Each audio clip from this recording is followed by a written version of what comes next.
ये इस तरह के मैसेज नहीं, सिर्फ काम की बातें, कोई अच्छी चीज आपको लगे, कोई अच्छा सुझाव लगे तो उसको शेयर किया जाए, जिससे वो सोशल मीडिया पे भी ये लोग हालांकि बहुत काम कर रहे हैं, लेकिन अगर है तो ठीक है, अगर नहीं है तो उसको कर लिया जाए व्हाट्सएप पर।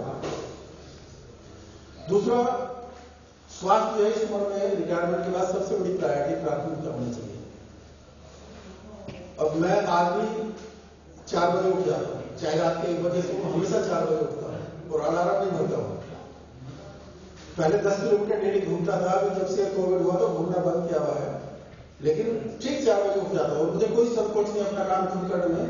मेरे पास हेल्पर बहुत है, लड़के वॉलंटियर्स बहुत है मेरे पास, उत्तराखंड के लड़के और बहुत है, पर मैं उनसे कोई काम नहीं करता। तो 9 बजे सो के उठते हैं, मैं 4 बजे तब तक घर में झाड़ू पोछा वोछा सब कर लेता हूँ।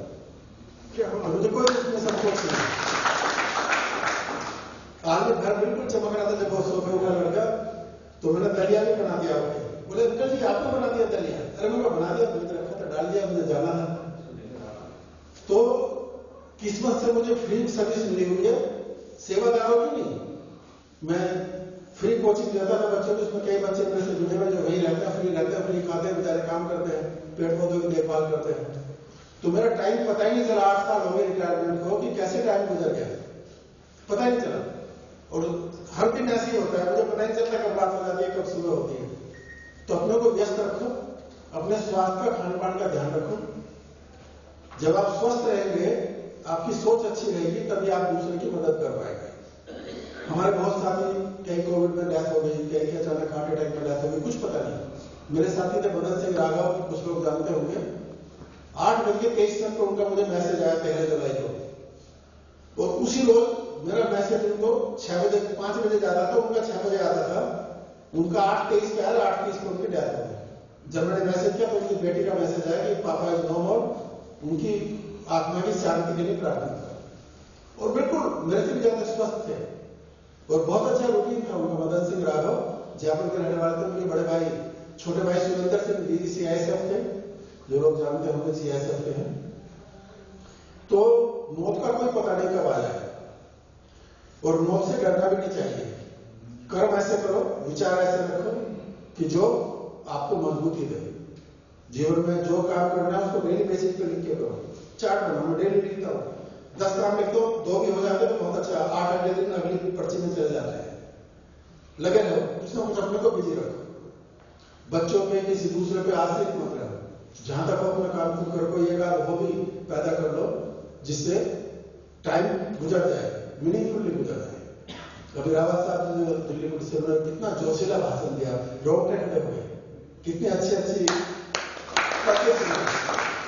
कितना जोश है अभी भी आवाज में। ये चीजें जो इकट्ठे संगठन में जोश भर देता है, इस तरह की चीजें प्रेरणा देती है। अभी शर्मा जी आए, उन्होंने BSF का कितना अच्छा उदाहरण दिया। अंतिम संस्कार एक ऐसी चीज है, गांव वाले भी देखते हैं, सारे समाज देखता है। उस पर जितना ज्यादा आप उसको अच्छी तरह से कर सकते हो, किसी की शादी में मत जाओ, किसी में मत जाओ, अंतिम संस्कार में जितना भी योगदान दे सकते हो तो, जिससे पता लगे कि हमारी शहादत है। देश अगर रिकॉग्नाइज नहीं कर रहा, हम खुद रिकॉग्नाइज करना शुरू करें। उसको बोले शहीद पर तो रोड लगाए। हमारे एक जवान क्या 3 जवान मारे गए थे, उसमें सिविल पुलिस के भी थे, हमारे जवान भी थे। खान साहब DSP होते थे। तो मैंने उनको फोन किया कि क्या हुआ? सब कुछ पता नहीं, कहां पड़े थे? अरे मैं कुछ तो बताओ, कितनी दूर है रोड से? सब 70 किलोमीटर है।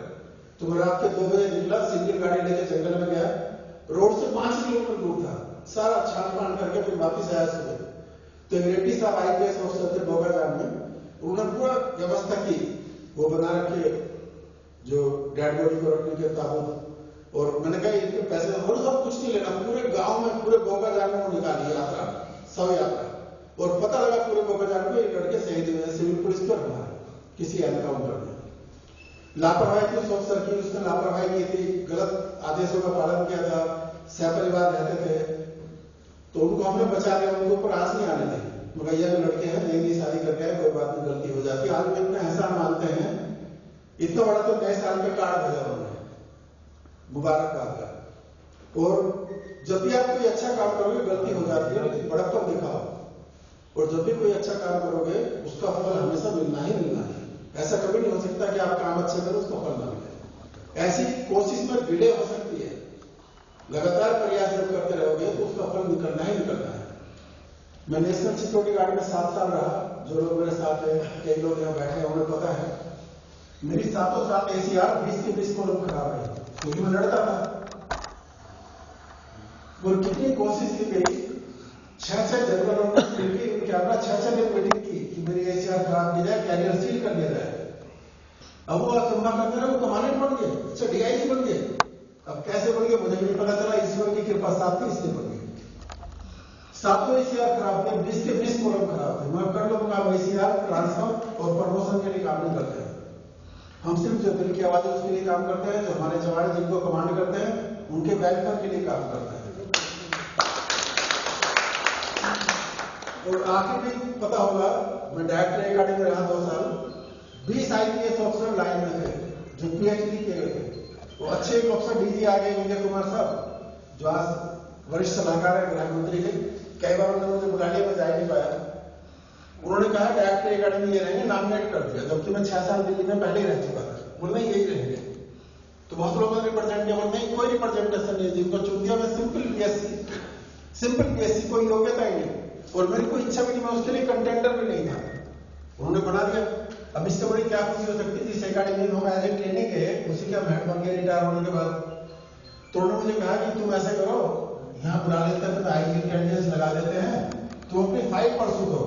मैंने कहा साहब मैं अपनी फाइल के लिए कभी किसी की चापलूसी नहीं करूंगा, किसी की रिक्वेस्ट नहीं करूंगा। मैं IG रैंक में खुश हूँ, मुझे पदवी चाहिए, लेकिन मैं रिक्वेस्ट करने मिनिस्ट्री में नहीं जाऊंगा किसी के पास। तो जब 1 महीना हो गया, 2 महीने हो गए, देखते रहे, अरे क्या हुआ फाइल का, तो मुझे क्या पता। तो वो खुद गए DOPT से फाइल के लिए, बड़े मैं निकल वाला है DOPT से, आगे तुम जाना। फिर वो PM ऑफिस में पड़ी नहीं कई महीने। फिर एक बार जैसे ही कोई बैठे होकर PM ऑफिस में जब मैं नंबर डायल किया, कोई रेस्पॉन्स नहीं मैं रख दिया। तो वहां पे धीरज गुप्ता करके ज्वाइंट सेक्रेटरी थे, जो ADM होते थे बड़गांव में मेरे साथ। उनका फोन आया, तुमने आज तक बताया नहीं तुम्हारी फाइल है। मैं कहा मुझे तो यही नहीं पता कि आप वहां पर हैं। बोले आज ही प्रमोशन होगा। तो मिनिस्टर ने दिया, उस दिन प्रमोशन हो गया, तो इसलिए ADG बन गए। ये तो संतोष एक ऐसी चीज होनी चाहिए कि आप जिस पद में हो तो किस पद में वो मिलेगा। विचार अच्छे रखो, काम अच्छे रखो, रैंक का क्या होता है। हमारे लिए फिर सिपाही भी जनरल है, सिपाही की भी वही इज्जत है, उसकी बेस तो हम लोग हैं, पूरा रैंक स्ट्रक्चर सिपाही पे आधारित है।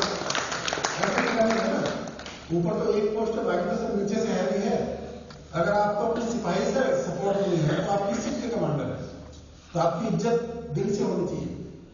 अभी मैं कुछ ही दिन पहले, 3-4 दिन पहले जोड़ाकड़ा जाने का मौका मिला, बहुत दिन से बुला रहे थे। तो उन अफसरों ने जो इंचार्ज थे पूरी मीटिंग छोड़ दी अपने सीनियर अफसरों की, बोले सब आप ही के साथ रहे, पूरा दिन मेरे साथ बिताया और इतना अच्छा सेवा कर रहे हैं। आटा मल्टीग्रेन आटा 170 रुपए का 5 किलो, जो बाजार में 310 रुपए का है। मसाले 20 रुपए 60 पैसे के 200 ग्राम सामने पीस रहे हैं प्योर। और सब मैंने कहा 21 रुपए का लोन नहीं सर, मैं 10,000 से ज्यादा प्रॉफिट नहीं कमाना चाहता, क्यों मेरे साथ रहे और ईमानदारी को आगे बढ़ा रहे हैं। जिन लोगों को नहीं पता झड़ों में जाकर देख सकते हैं, फर्स्ट सेक्टर बटालियन में मेघराज साहब कमांडेंट है और जाके देखो कितना अच्छा कल्याण का काम कर रहे हैं। क्या गार्डन लगा दिया उन्होंने, मेडिसिनल प्लांट, दुनिया भर की चीजें, सब फ्री, किसी चीज में पैसा नहीं कमा रहे। कोई बेईमान आदमी होता तो कितना काम करता, उसमें लाखों रुपए कमा लेता और घर ले जाता। तो अच्छी चीज को आप परंपरागत तरीके से आगे बढ़ाओ, जो देखा देखी लोग प्रेरित हो और उस चीज को आगे बढ़ाए। तो जैसे रणवीर सिंह साहब ने बताया था कि हरियाणा और उत्तराखंड का मुझे देख के बड़ा अच्छा हुआ कि दोनों लीडिंग स्टेट्स हैं और उनके प्रयास रंग ला रहे हैं। जैसे उत्तराखंड में तारा दस्तर मांझी ने बताया कि वहां पे अर्धसैनिक कल्याण बोर्ड का गठन हो गया है। इसी प्रकार से हरियाणा में मिनिस्ट्री का गठन हो गया, पैरामिलिट्री अर्धसैनिक मंत्रालय का गठन हो गया है। तो क्यों ना हम ये बात केंद्रीय स्तर पर रखें, जब डिफेंस मिनिस्ट्री है तो अर्बन कल्याण मिनिस्ट्री क्यों ना कैबिनेट स्तर पर हो, ये भी डिमांड में शामिल किया जाए। और फोर्स का रैप, ये प्रजातंत्र है तो हम लोगों का कौन प्रतिनिधि लोकसभा में है, तो जो नामित करने का अधिकार है कि साहब 543 सदस्य जो चुन के आएंगे, इतने नामित बिना चुने जाएंगे, तो हमारे भी अर्धसैनिक बलों का कम से कम एक प्रतिनिधि राज्यसभा में लोकसभा में जाना चाहिए, जिसको नामित किया जाए। इसमें तो कुछ नहीं जाता है, छोटे छोटे काम है वो किए जा सकते हैं। जैसे अभी एसोसिएशन की बात की, वेदभूषण जी चले गए और जो नेमपाल सिंह जी थे, लेकिन आईपीएस की एसोसिएशन है और बहुत सी पुलिस ऐसी, बिहार पुलिस में एसोसिएशन है। हम लोग जब पुलिस एजुकेशन हुआ 1979 में, तो हम लोग बिहार में थे और वहां पे बिहार पुलिस भाई बिहार पुलिस जिंदाबाद के नारे लगाते हमारी कंपनी के आगे आ गए। और मैं उस टाइम सैनिक सम्मेलन दे रहा था, तो मैंने कहा एक आदमी को हिला के दिखा दो तो मान जाऊंगा। एक आदमी नहीं उठा, उनके नारे लगा के चले गए। मैंने कहा अगर स्ट्राइक करनी है तो मैं नहीं करूंगा, मैं तुम्हारे जाने की क्या जरूरत है, मैं चुपचाप बैठे रहा। तो फिर वहां बोकारो में स्ट्राइक हो गई, सीआईएसएफ वाले थे, उनके कोई भल्ला साहब अफसर तो उनको 11 घंटे तक बंधक बनाए रखा। तो उस पर बड़ी चर्चा हुई कि साहब क्या करें, कोर्ट पे कब्जा किया हुआ, पूरी आर्मरी उनके हाथ में है, तो ऐसे करते हैं वहां एलएलबी लगा के वहां से प्रश्न मारते हैं उनकी कोर्ट में। तो कलेक्टर के एसपी को मैंने कहा कुछ करने की जरूरत नहीं है, उनका अपनी तो साथी है, उनका आप मेरे साथ चलो, हम वैसे उनसे सरेंडर करवा देंगे। तो मैं वहां के कलेक्टर एक दो आदमी और हम 3-4 लोग गए, तो बड़े जोश में थे, साहब क्या है, सब जल्लाद है, अफसर है, छुट्टी दी गई महामारी, ये हो गया वो हो गया। तो हमने कहा चलो मैं चाय तो पीता हूँ, बैठ के बात करेंगे, कैंटीन में बैठे, बहुत अच्छी तरह से बात की। तो लड़कों ने अपने आप आगे चाबी डालने को बोले, साहब देखो आपने तो बात सुनी, ये रखी चाबी, हमें क्या करना है, सरेंडर कर दिया ऐसे। तो अच्छे ढंग से जब आप अच्छी मांगों को लेके कहीं सही फोरम पे जाएंगे तो देर हो सकती है, लेकिन अंधेर नहीं हो सकता। तो जो भी आपकी मांगे, सब लोगों ने अपना विचार के, बहुत अच्छे विचार थे, बहुत अच्छी मांग थी, सभी मांग जायज है। इस तरह के बलों के लिए तो जितना भी देश करें उतना कम है। ये 7,000 पैसे में बहुत छोटी छोटी बात है। स्वास्थ्य, शिक्षा, कॉलेज, विदेशों में जाके मुझे ऑस्ट्रेलिया जाने का मौका मिला। मेरा बेटा भी स्वीडन में ही है, मुझे भी स्वीडन जाना था, वो आ नहीं पाया, मैं जा नहीं पाया, लेकिन मैं कई महीने स्वीडन रहा।